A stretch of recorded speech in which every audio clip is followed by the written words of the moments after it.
All right. Hey, everybody. Hey guys, Welcome to Galax, Virginia. We're at our home. this is our bedroom we're hanging out in right now. First installment. We're doing a series called Anatomy of a Song, checking original songs from current songwriters, especially ones that are near and dear to our hearts. And we're going to talk through it, listen to it, and get some insight from Dori about the process that went into writing the song and maybe even recording it. But for those who don't know, this is Dori Freeman. Hello. She is the amazing and talented songwriter from Galax, Virginia area, and she's got how many records do you have out now? I have three that are um, easy to locate. There's a couple that no one will ever hear. Hidden records. Hidden records. But 3 records. I think the first one was on Free Dirt, the label, and then we've put out a couple on our own homegrown label here. But yeah, we're gonna break into this song. It's actually gonna go take us way, way back to the first song ever recorded, or was it the first one you ever recorded? I'm talking about for the first record. Right. No, it was not the first one we recorded. It might have even been like one of the very. It wasn't the last one, but it was one of the last ones we did. I remember that. But it was for the first record that I ever made. Yeah, on the self-titled record, it is the first track. So in some way, that's going back to the very beginning. Can you play just a verse and a chorus, maybe? Sure. Get us in the vibe.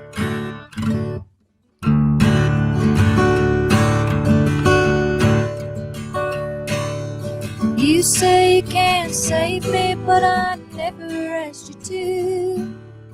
Can't you just believe that I only wanted to lie there with you? And now I'm telling you I love you, gotta have you just to breathe. And I need no reminder you don't feel the same for me. Darling, I can't stop thinking of you. Like a dog in the hot night, I'm howling for you. And I know it'll leave me blue, but I'm still in love with you. Beautiful. It's a great song. We all love it. I think at its core, it's a pretty simple tune, but it's full of little tiny tricks when you get into it. Just a quick little note for anyone that's tuning in live. We are on a little bit of a delay, so we are going to open it up for questions a couple times in the course of the hour. But you can post them anytime, save them up, and we'll go through and see if there's anything we can answer. But just getting back into the tune, is there any story behind the tune? Where, as far as the story of the tune, or maybe your life going on that relates to the tune? It was. I know it was one of the last songs that I wrote for my first record. It may have actually been the last one that I wrote for the first record that I made. And it was just. It's just about having feelings for someone and that not being reciprocated and just how bad that can feel. I remember writing it. I was living in Georgia at the time, and I wrote it on my back porch, just sitting outside playing the guitar. That's great. Actually, I was going to ask you actually specifically that question because I feel like where you were at the time of writing it is actually a part of the song, maybe some way. Yeah. Just in terms of, I don't know. I feel like songwriters that I've talked to about writing songs, they remember where they were when they wrote certain things. For sure. Yeah. You Say is one of the songs that I have probably the most like memories attached to. It's one of my favorite songs that I've written. And I do remember a lot about writing that one, versus other songs. Nice. Well, we should get back into a little more of that in detail when we get to the lyrics. Maybe there's some connection there. But I want to, last thing just about the writing process right now. Did this one take you a long time to write? Was it one that came out like in a minute, or you wrote it all at once, or? Yeah, this is one that, as far as I can remember, came out pretty much all at once. Yeah, I mean, like I said, I was just sitting on my back porch and just came to me, and that's how it came. not all That was songs are like birthed that. into the world. Is that how easy it is? No. It's not. No, I've definitely written songs that have taken, months to finish, or songs that I've even written verses for and stepped away from them for a year or more and then come back eventually and written choruses. So yeah, it's definitely not always that easy. It's a blessing when it happens like that, because you feel like, it's just like Flows right out. you just get it right out. I wish I knew what that was like.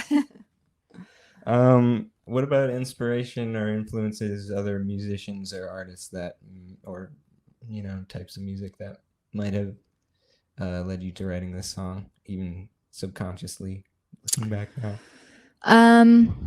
Well, I wouldn't say there are any like direct influences for that song, but just my songwriting approach is pretty simple. I like songwriters that use a lot of imagery that, maybe on the surface seems pretty simple and easy. Like you said, like the melody of the song is pretty simple, and it is. Like most of my songs are like that, but when you get into them, are maybe a little more complex than they appear to be. Definitely. I realize that for sure. I've been studying this song diligently for weeks. Yeah, okay, so one more question along those lines. Where did you start right at the beginning with the first verse, or did you start with did the chorus come out first, or is that different always for you as well, or do you always start in the same place? No, that's always different. Yeah, sometimes I start with lyrics, sometimes I start with melody, whether it's a verse melody or a chorus melody. I can't remember exactly what came first with this song. I know the drop D tuning was the first idea that I had, so I tuned it down and tuned the top string down from an E to a D. Okay, great. So that was probably the first starting point for that song. Yeah, that's probably even a cool. I'll pull up. We got a little bit of literature here. Pardon if it takes 1 second, but we're gonna pull up a screen share. A little bit of information here. And what we're looking at now is a couple things on top. What Dori just mentioned. I guess part of what inspired the tune was dropping the E string down a whole step to the D. So up in the top there's these. Those are how the strings are tuned. Maybe you want to pull up the guitar and just strum those real quick. We may be small on your screen, but you can hear what it sounds like. So that's the tuning for this song. This is a D chord. Yep. It's really just 3 chords. So there's the 3 chords in the middle. If you read your reading tab, it just shows you the movement of the fingers. And then down the bottom, you can see kind of just how the chords would lay out written on a treble clef staff there. The second chord is a little tricky. Well, let's start at the beginning. So you got your D chord. It's just a D major. Yeah, it's a D major, but I am playing the top string, which ordinarily you would not. Right. Because it's tuned down. The low string would be the open D that we tuned down. That's what I mean. Yeah. Sorry. Oh, sorry. Guitar stuff. Well, I don't know much about guitars. The second chord is a little different. Yeah, so this is the second chord. So with all those strings being played, you have the A note in there, which would be the 11th note, but you also have the minor third. So it almost, when I was playing around with this, it kind of functions like a 5 chord, but the bass is always playing the E, and the bass note in your voicing is also an E. So in that way, it's your 2 chord, but it's a little different with that. It's got that sus4 kind of sound. And then the last one, the good old 5/7. Classic chord right there. Yeah. So if you learn those 3 chords, you can learn this song.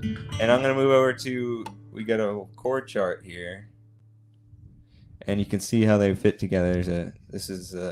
Talk about the form for a second here. Down at the bottom, written there,